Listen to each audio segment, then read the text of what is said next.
Number 4 ये road पूरा जमीन छोड़ रहा है। ये देखो आप, कभी भी कोई इंसान गिर सकते। छठ घाट है, ऐसा है, यहाँ पे अपना लोग आते हैं, अपना पूजा करते हैं और उसी के बगल में नाली का पानी बहाया जा रहा है। कौन है विधायक यहाँ के? पैसा मांगेगा, नौकरी मांगेगा, स्कूल मांगेगा, क्या मांगेगा? पैसा।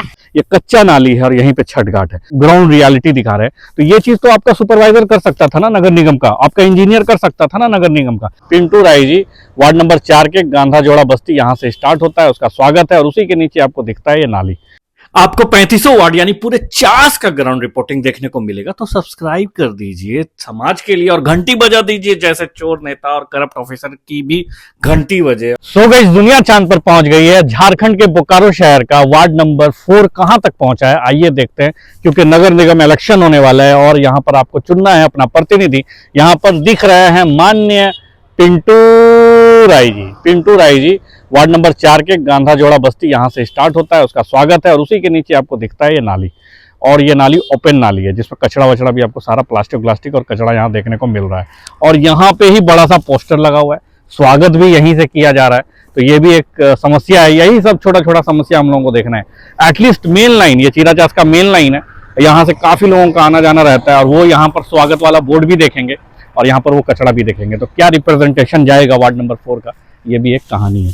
तो देखते हैं आगे अंदर जाकर के क्या समस्या है, क्या मामला है, कैसा है वार्ड नंबर 4, किस स्थिति में है वार्ड नंबर 4। बगल में खूबसूरत सा तालाब है, ये सब देखकर मजा आ जाता है जब आपको नेचर देखने को मिलता है, पानी देखने को मिलता है। वार्ड नंबर 4 में कुछ खास समस्या नहीं लग रहा है, क्योंकि आबादी भी थोड़ा कम नजर आ रहा है मेरे को, कि आबादी बहुत ज्यादा कम है। जितना भी पीछे दिखा घर, मतलब बड़ा घर है, बड़ा लैंड है और ये थोड़ा सा ग्रामीण एरिया में आता है बेसिक। तो एक बड़ा समस्या यहाँ हो सकता है नाली। ये जो ड्रेनेज है ना, ये सब अपना सेपरेट बनाए हुए थे और उसके बाद ये नाली कटा हुआ है।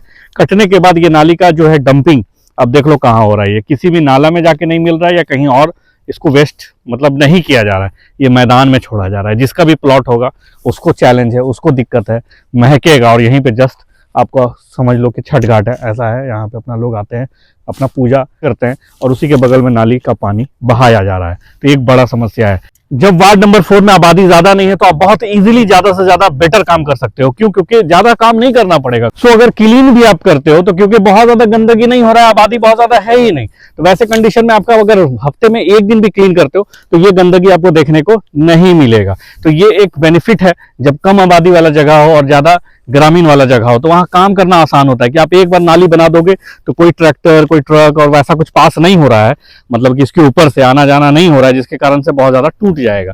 ये कच्चा नाली है और यहीं पे छठ घाट है, तो ये ध्यान रखना चाहिए कम से कम। कितने लोग आते होंगे उस वक्त, और ये अगर पक्का हो जाए तो कितना ही खूबसूरत लगेगा।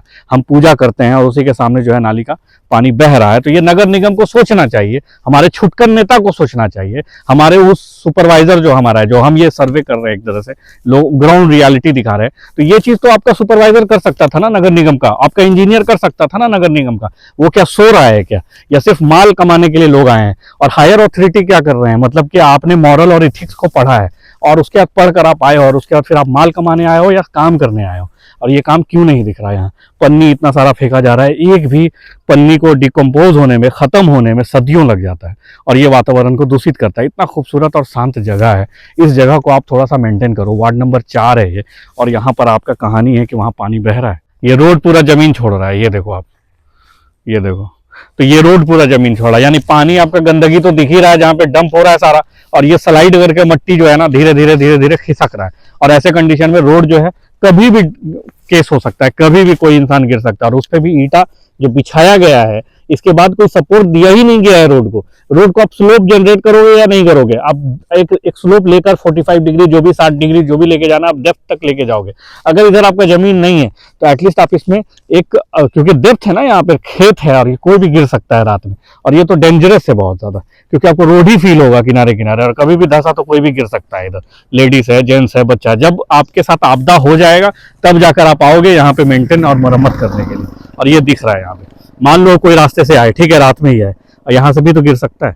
अगर कोई कार लेकर अगर आए और न्यू कमर है, जिसको नहीं आइडिया है, यहाँ का नहीं है वो, तो उसको क्या ही पता चलेगा? वो तो रास्ते से आ रहा है, कभी भी गिर जाएगा यहाँ पे। तो ये देखो, आधा रास्ता बना हुआ है और आधा रास्ता टूटा हुआ है, किनारे किनारे से टूटा हुआ है पूरा। कभी भी इंसान गिरेगा, सीधा नाली में जाएगा।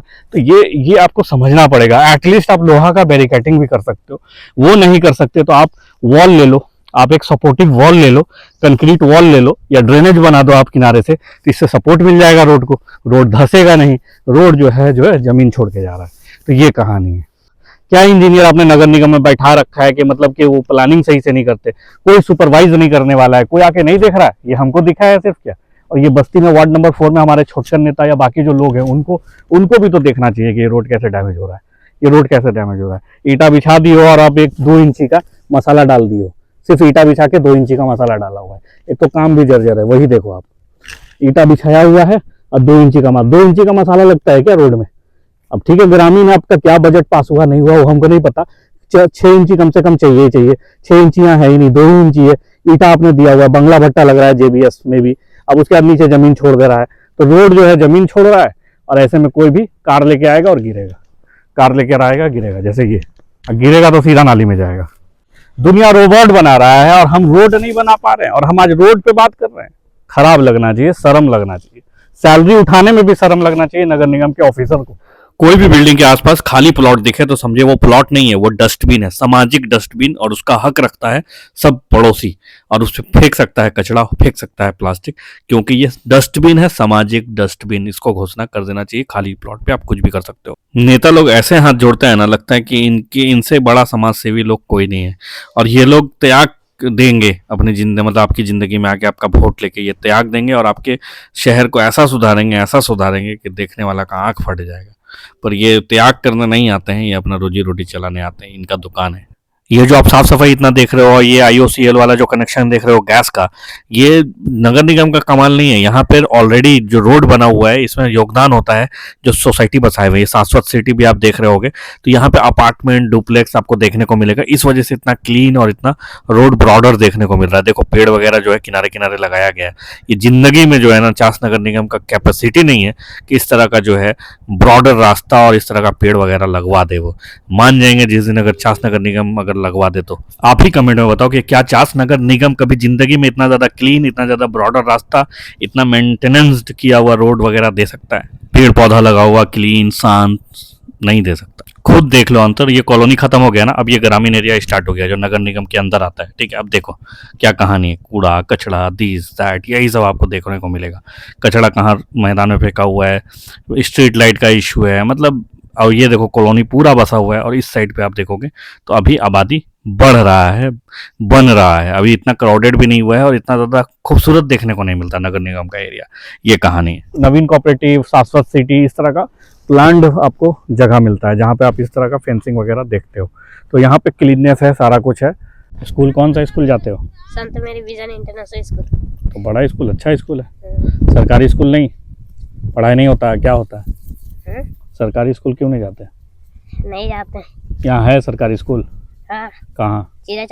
कौन है विधायक यहाँ के? कौन है? मोदी जी को जानते हो? हाँ। मोदी जी को? हाँ। सरकार से अगर कुछ मांगना है तुमको, क्या मांगेगा? सरकार से? हाँ। क्या मांगेगा? पैसा मांगेगा, नौकरी मांगेगा, स्कूल मांगेगा, क्या मांगेगा? पैसा। कितना पैसा मांगेगा? Private jet. हाँ, प्राइवेट जेट। क्या करेगा प्राइवेट जेट से? तो यहाँ बच्चा लोग खेल रहे हैं, तो वही है यार। यहाँ पे वार्ड नंबर 4 में कुछ ज़्यादा देखने को नहीं मिला, बट हाँ रोड वगैरह जो है क्लीन है, क्योंकि नवीन कोऑपरेटिव है, स्वास्थ्य सिटी है, तो इन लोगों की वजह से।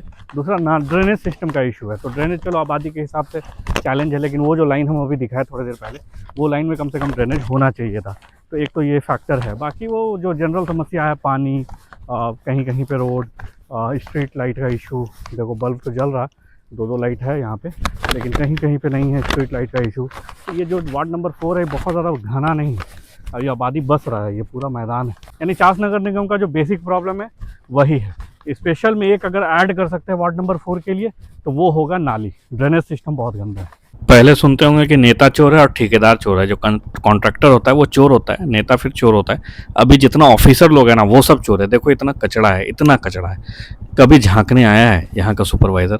जबकि नवीन कोऑपरेटिव अपना रोड बनाया होगा, ठीक है, रोड डिज़ाइन अपने हिसाब से किया होगा, पेड़ पौधा अपने हिसाब से लगा होगा, देखो कितना साफ है। तो इसको साफ सफाई को खाली मेंटेन तो करना चाहिए, जबकि यहाँ से होल्डिंग टैक्स वगैरह उठाता हो। और देखो कोऑपरेटिव का रोड कितना अच्छा था, जस्ट उसके बगल में जैसे ही नगर निगम स्टार्ट होता है तो नाली, पानी, कचरा कचड़ा, रोड नहीं है, सब कहानी स्टार्ट हो जाता है। मतलब बगल में खूबसूरती और उसके बगल में एकदम बदसूरती वाला हाल है। सो गाइज यही मेरा सफर खत्म होता है। मिलते हैं दूसरे ब्लॉक में, दूसरे वार्ड में। तो गाइज सपोर्ट करना है आपको। ये रियलिटी हम इसलिए दिखा रहे हैं ताकि आपका आंख खुले और चास की जनता को, बोकारो की जनता को पता चले। और इस बार इलेक्शन में 2026 में वार्ड इलेक्शन में, यानी कि आपका नगर निगम इलेक्शन में, आप सही डिसीजन लो जो प्रतिनिधि आपका काम करे और आपके समस्या को सुलझाए, ना कि धर्म जाति से उठकर, ऊपर उठकर जात बिरादरी, फलाना ढिमकाना, रिश्तेदारी से उठकर समाज हित के लिए सोचना है। और अगर आपने समाज हित के लिए नहीं सोचा, फिर हम भी आगे बढ़ जाएंगे औरों की तरह। क्यों? क्योंकि जब समाज जागरूक नहीं है, लोग जागरूक नहीं है, तो कोई मतलब नहीं है वहां पे आवाज उठाने का। झूठ मूठ का टारगेट हो हम और अपना कहानी करवा लें, उससे कोई फायदा नहीं है। मेरा कोई फायदा नहीं होने वाला। इसके अलावा भी कंटेंट बनाया जा सकता है, अगर यूट्यूब के लिए, अगर आप सोचोगे कि यूट्यूब के लिए किया जा रहा है तो ये रिस्क फैक्टर है जब आप ग्राउंड रियलिटी दिखाते हो, करप्शन दिखाते हो। तो गाइस इतना मेहनत लगता है तो आप सब्सक्राइब जरूर कर लें, और दूसरे वार्ड के लिए और चास से रिलेटेड अपडेटेड के लिए सब्सक्राइब कर लें। मिलते हैं दूसरे वीडियो में, तब तक के लिए झारखंडी पुकार जोहार, जय हिंद। तो लाइक, शेयर और सब्सक्राइब कर दो। सब्सक्राइब करने से कोई सम्मान कम नहीं हो जाएगा। मुआ।